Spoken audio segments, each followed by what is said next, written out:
नमस्कार, मैं हूं संजय शर्मा। आप देख रहे हैं 4 PM यूपी।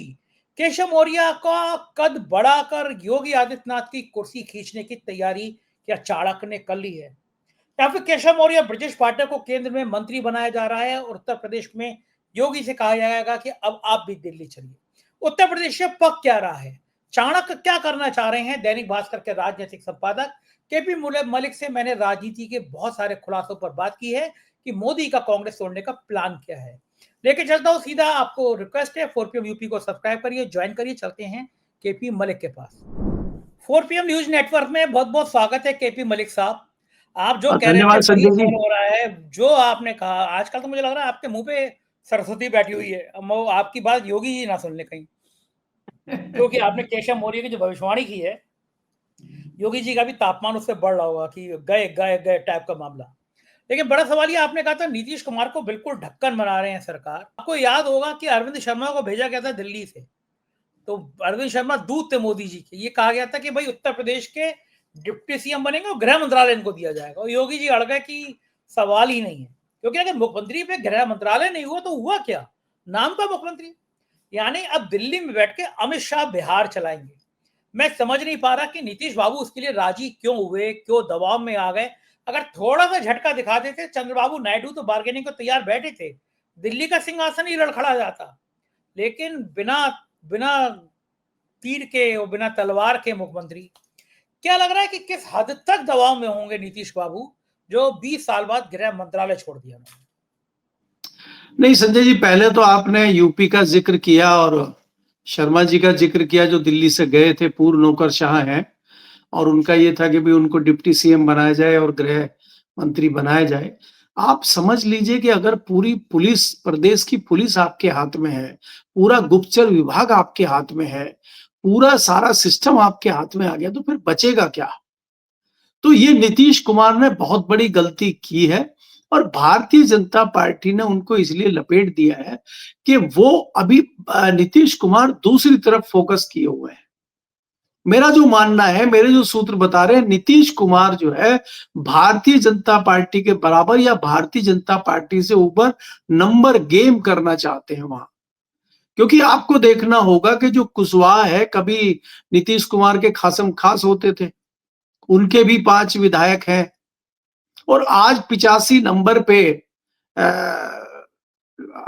नीतीश कुमार है और 89 पे भारतीय जनता पार्टी है। तो अगर वो कुशवाहा उनके साथ आ जाते हैं तो वो भारतीय जनता पार्टी से 1 नंबर ऊपर निकल जाएंगे। और कहीं ना कहीं आपने देखा होगा कुशवाहा के लड़के को जो मंत्री की शपथ दिलाई गई है, इस पे भी कहीं ना कहीं बार्गेनिंग नीतीश कुमार की है। और नीतीश कुमार के कुशवाहा के पुराने रिश्ते हैं। नीतीश कुमार अपनी पार्टी को मजबूत करना चाहते हैं, अपनी पार्टी को बढ़ाना चाहते हैं। मुझे लग रहा है कि गृह मंत्री बनेंगे, वो काम शुरू करेंगे, इसमें तो थोड़ी देरी है। लेकिन भारतीय जनता पार्टी उनकी पार्टी को जल्दी से ना तोड़ दे, इससे बचने के लिए नीतीश कुमार ने इस तरह का ये निर्णय लिया है।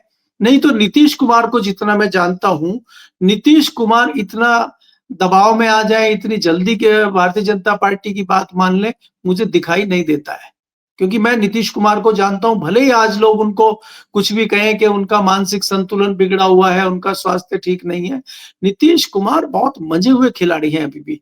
आप अगर देखेंगे, प्रधानमंत्री मोदी हो, अमित शाह हो, उन्होंने कभी किसी को भाव नहीं दिया बिहार के इलेक्शन में। और आज ऊंची भारतीय जनता पार्टी ने सपोर्ट उनको किया नहीं किया, कितना किया, आज वो बहुत अच्छे नंबर लेकर भारतीय जनता पार्टी के बराबर में खड़े हुए हैं।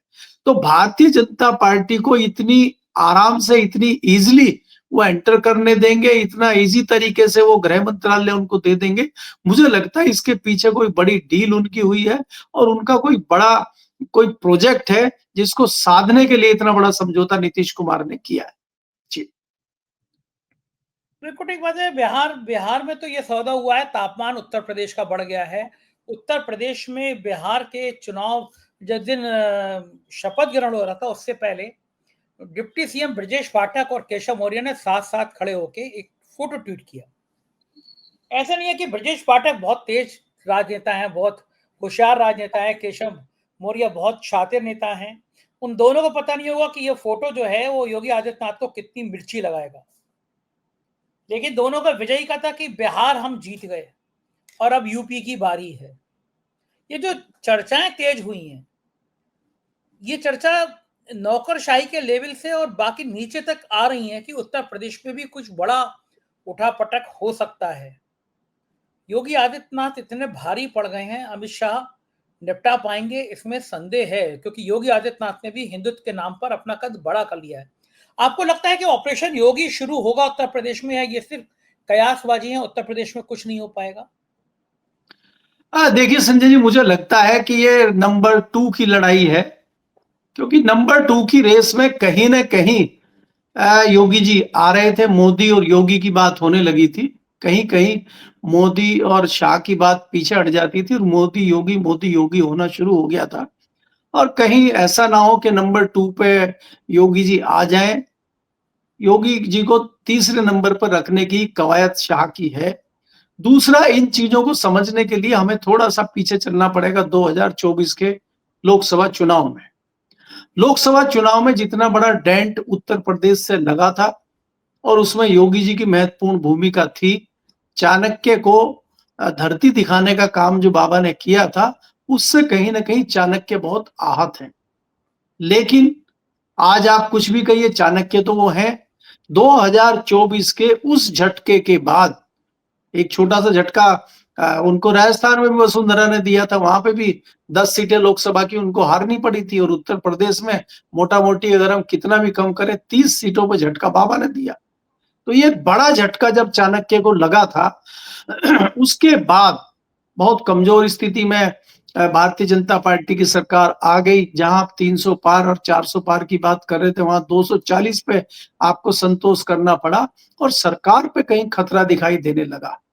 ऐसे में संघ को साधते हुए और भारतीय जनता पार्टी को साधते हुए और एनडीए के तमाम दलों को साधते हुए आपने चुनाव कराया महाराष्ट्र का। और महाराष्ट्र में आपने किसी भी तरह से शाम दाम दंड भेद करके सफलता हासिल की। और उसके बाद सेकंड नंबर पे आपने हरियाणा। आज भले ही कोई दावे ठोकता रहे, ऐसा कोई चुनावी विशेषज्ञ, राजनीतिक विशेषज्ञ, सियासी जानकार, कोई पत्रकार नहीं था जो ये कह दे कि हरियाणा में भारतीय जनता पार्टी की सरकार बन रही है। खुद भारतीय जनता पार्टी के नेता भी नहीं कहते थे। और ऐसे में अगर सरकार हरियाणा में बनी है तो उसका सीधा सीधा श्रेय अमित शाह को जाता है। उसके बाद दिल्ली देखिए, और आज बिहार में प्रचंड बहुमत जिस प्रकार से हासिल किया है, उसका श्रेय कहीं ना कहीं अमित शाह को है। तो आज अमित शाह का कद पार्टी में और सरकार में बहुत ऊंचा है और उसी को लेके वो उत्साहित दिखाई देते हैं। और उसी के कंधे पे बैठ के जो इन्होंने अभी ऊंचाई हासिल की है, उसी पे वो केशव मौर्य को लेके उत्तर प्रदेश में कोई बड़ा गेम करने की तैयारी में है। अब 2-3 संभावनाएं यहाँ पे सीधी सीधी दिखती हैं। एक तो तत्काल जो है केशव मौर्य को अगर प्रदेश अध्यक्ष बनाया जाता है तो बाबा मुझे नहीं लगता बहुत ज्यादा विरोध कर पाएंगे। और अगर प्रदेश अध्यक्ष बन जाता है तो उसकी एक महत्वपूर्ण भूमिका होगी विधानसभा चुनाव में 2027 में। या फिर ये किया जा सकता है कि अगर शिवराज चौहान पानी भर सकते हैं दिल्ली में आके और नौकरी कर सकते हैं केंद्र की, तो वो तो हर लिहाज से सुपीरियर थे उनसे।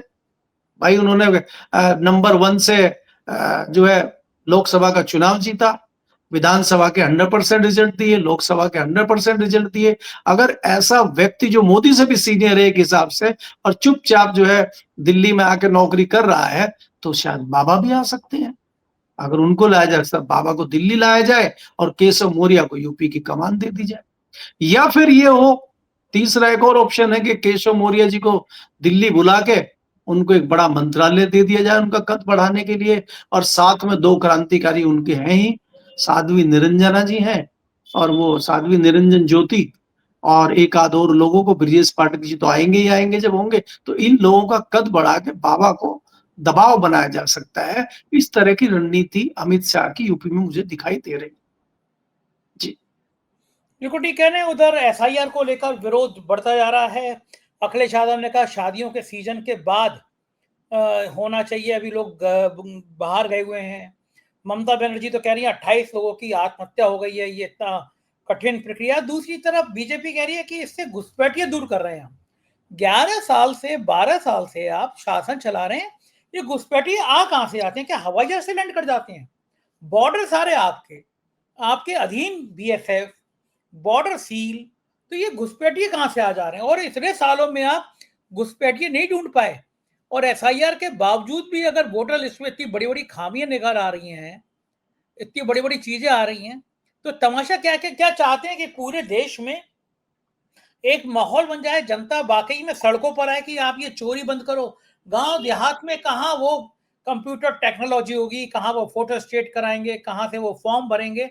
आप एक महीने में पूरे उत्तर प्रदेश में, जहाँ पे इतनी करोड़ों की आबादी है, एक महीने का समय है।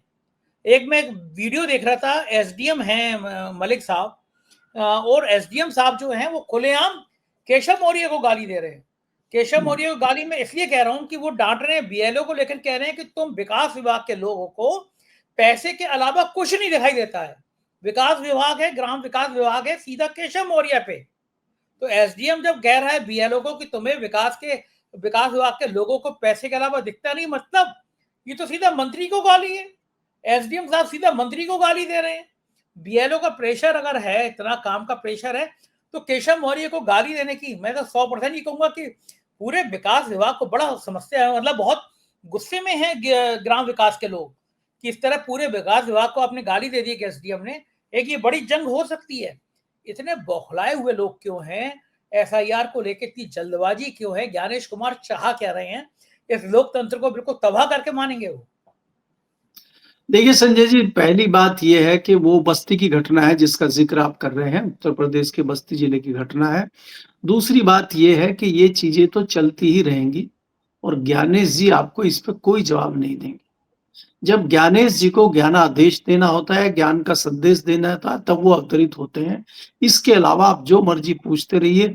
जब वो राहुल गांधी का जवाब नहीं दे रहे, तो बाकी किसी का देंगे? राहुल गांधी मुख्य विपक्षी दल के नेता हैं, वो एलओपी हैं पार्लियामेंट में, उनका जवाब वो नहीं दे रहे हैं, तो वो किसी आम पत्रकार या हम जैसे का जवाब देंगे? तो मुझे लगता है ये सवाल बेमानी है। दूसरी बात ये है कि आप ये देखिए कि जो आपने कहा कि जनता सड़कों पे उतरेगी इन हालातों को देख के, कोई जनता सड़क पे उतरने नहीं जा रही है। पक्ष वाले लोग सड़कों पे उतर रहे हैं और वो पक्ष वाले उतरे ना 272 लोग। 272 लोग उतर आए सड़क पे, चिट्ठी देखिए कितनी शानदार दी है। लोग ही तो चाहिए आपको, और वो कौन है क्या है ये तो नहीं देखेंगे आप। जब उनका इतिहास निकाला गया, जब उनका खाका निकाला गया, तब पता चले अरे ये तो पुराने क्रांतिकारी लोग हैं सब। अब आप बताइए कि वो भी साइन कर रही हैं जो हरदीप पुरी जी की पत्नी है, वो भी साइन कर रहे हैं जो भारतीय जनता पार्टी में भर्ती हो चुके हैं, कभी नौकरशाह हैं। कई सारे जज हैं जो भारतीय जनता पार्टी की दी हुई खीर खा रहे हैं। तो अब वो लोग जो है गिरोह बना के इस तरह से, और उसको चुनाव आयोग पे हम सवाल उठाएंगे और वो चुनाव आयोग की तरफ से खड़े होकर विपक्ष पे सवाल पूछेंगे। आप दुर्भाग्य देखिए विपक्ष का कि आज लोग जो है सरकार से सवाल ना पूछ के विपक्ष से सवाल पूछ रहे हैं। भाई, आप प्रधानमंत्री जी को नहीं देख रहे हैं, वो ज्ञान दे रहे हैं। मैं कह रहा हूं प्रधानमंत्री जी को संतोष नहीं है, इतनी प्रचंड जीत बिहार में हुई है, 4 राज्य आपने 2024 के बाद जीत लिए हैं, फिर भी आपको संतोष नहीं है। फिर भी आप कांग्रेस से बचाने के लिए लगे हुए हैं छोटे दलों को। वो कह रहे हैं कांग्रेस बहुत बड़ी परजीवी है, वो आपको खा जाएगी, निगल जाएगी। इन्होंने तो निगला नहीं है किसी को, इन्होंने तो वो पंजाब के अकाली दल, महाराष्ट्र और भाई आपका उड़ीसा और हरियाणा का चौटाला परिवार और बाकी लोग मायावती, इन्होंने तो किसी को निगला नहीं है। ये तो बहुत अच्छे लोग हैं, लेकिन वो परजीवी है कांग्रेस, वो निगल जाएगी। भाई आप 11-12 साल से हैं, कांग्रेस अभी किसी हालत में है नहीं, कांग्रेस को आप तोड़ने की कोशिश कर रहे हैं। यहाँ संजय जी आपको देखना होगा, प्रधानमंत्री का अगर ये स्टेटमेंट आया है तो मैं इसके पीछे बहुत बड़ी रणनीति राजनीति देख रहा हूं। प्रधानमंत्री ने इसी बीच ये कहा है कि कांग्रेस बहुत जल्दी टूटने जा रही है। अगर कांग्रेस 14 में जब प्रचंड बहुमत जीत गए, मोदी जी आए और कांग्रेस बिल्कुल हार के कगार पे चली गई, 22 सीटें आई, तब नहीं टूटी। कांग्रेस उससे पहले 14 आए, तब नहीं टूटी। तो आज जो 99 और 100 सांसद हैं उसके अब कैसे टूटेगी? तो कुछ मुझे लग रहा है कि शशि थरूर जैसे लोगों से मोदी जी की और शाह जी की कुछ बात हुई है, कि शशि थरूर जी आइए और आप अकेले मत आइए, 2-4 लोगों को लेके आइए। और बर्फ में लगाना तो हम जानते हैं, जैसे हमने गुलाम नबी आजाद जी को और तमाम जो आपके उत्तर प्रदेश के अमेठी के संजय सिंह जी थे, और जो आपके वो थे, कौन सी शराब पिलाते थे वो राज्यसभा में, नरेश अग्रवाल जी, सबको बर्फ में लगाया हुआ, बर्फ में हम लगा लेंगे, बस आप ले आइए। तो मोदी जी कहीं ना कहीं ऐसा सपना देख रहे हैं कि कुछ लोगों को तोड़ के कांग्रेस से लाया जाए। अब प्रॉब्लम क्या हो रही है शशि थरूर के साथ, आप जानते हैं। अगर शशि थरूर जी पार्टी तोड़ के भाजपा में जाएं तो उनको इस्तीफा देना पड़ेगा, उनकी सांसदी जाए, और कांग्रेस निकाल दे तो उनकी सांसदी बच जाए। कांग्रेस कह रही हम तो निकालेंगे नहीं, आप हमें गाली देते रहिए। तो बड़ा पेच फंसा हुआ है। इसलिए गाहे बगाए टाइम टाइम पे जो है बड़ी बड़ी क्रांतिकारी बातें शशि थरूर जी करते हैं। शशि थरूर जी को ऑपरेशन सिंदूर का ज्ञान देने के लिए विदेश में भेजा था, और आपको पता है 2 दिन पहले वो कल रिपोर्ट आई है, अमेरिका और चाइना की 80 पेज की रिपोर्ट आई है, और उसमें ये कह दिया उस रिपोर्ट में कि कोई पाकिस्तान ने हमला नहीं किया, ये तो भारत की अंदरूनी लड़ाई थी, ये तो अंदर के लोग थे, इसमें तो कोई लड़ाई ऐसी कुछ नहीं हुई। और जो पाकिस्तान ने स्टेटमेंट दिया था वही स्टेटमेंट ओके कर दिया। तो आप आज हमारे प्रधानमंत्री जी क्या बताएं, वो कौन लोग मार गया भाई लाइन में लगा के 26 लोगों को, उसका कोई जवाब है?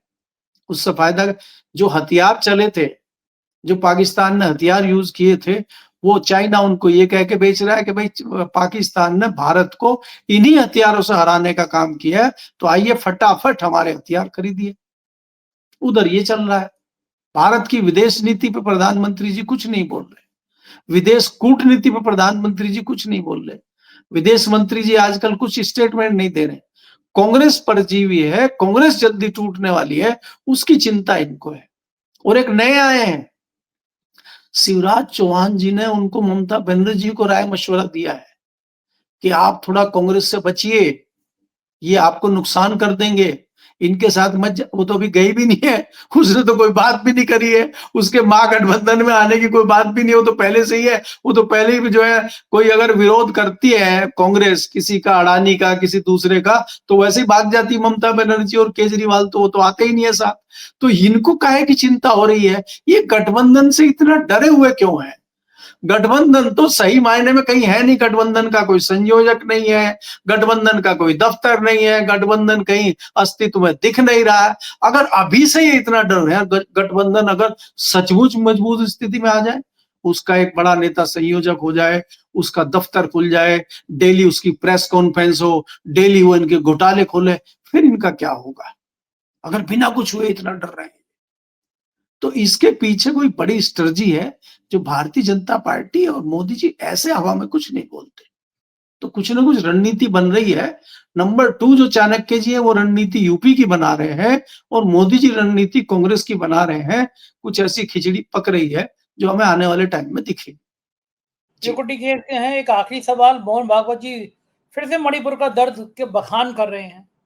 मणिपुर में प्रधानमंत्री को मणिपुर का मां नजर नहीं आता, वहां पर नग्न महिलाएं घुमाई गई, जुलूस निकाले गए, प्रधानमंत्री जी को पता नहीं चला, मणिपुर जाने की उस दौर में हिम्मत नहीं जुटा पाए। मोहन भागवत जी मणिपुर में सरकार की वकालत कर रहे हैं, खेल क्या चल रहा है ये? मुझे लग रहा है कि ये बेगानी शादी में अब्दुल्ला दीवाना वाला काम मोहन भागवत जी कर रहे हैं। मोहन भागवत जी को कोई नहीं पूछ रहा है आज की डेट में। मोहन भागवत जी की अब कोई ताकत बची नहीं है। जो प्रेशर मोहन भागवत जी का बन रहा था 2024 के बाद, वो प्रेशर धीरे धीरे रिलीज हो गया है। अब मोहन देखिए, प्रचंड जीत बिहार में होने के बाद और लगातार 4 राज्यों में भाजपा की सरकार बनने के बाद, भाजपा को प्रचंड बहुमत दिलाने के बाद अमित शाह और मोदी जी फिर स्ट्रांग हो गए। कम से कम भारतीय जनता पार्टी और संघ के लोगों की बोलने की अब हिम्मत बची नहीं है। नहीं तो आप देख रहे थे ना कि भाई इसी चुनाव से पहले, बिहार चुनाव से पहले ही इनके खिलाफ कई सारी आवाजें उठ रही थी। अब मैं तो लगातार कहता हूं आपको कि 3 से 5 दर्जन सांसद हैं विरोध में बोलने के लिए, लेकिन अब उनकी हिम्मत होगी बोलने की? कौन सा मुर्गा गर्दन कटवाएगा? सब शांत हो गए हैं। अब क्या मुरली मनोहर जोशी जी बोलेंगे? 70 पेज की रिपोर्ट बनाएंगे? वो सब नेपते में चले गए, सब अपना जो है मुंह छुपा के चद्दर में सो गए हैं सब।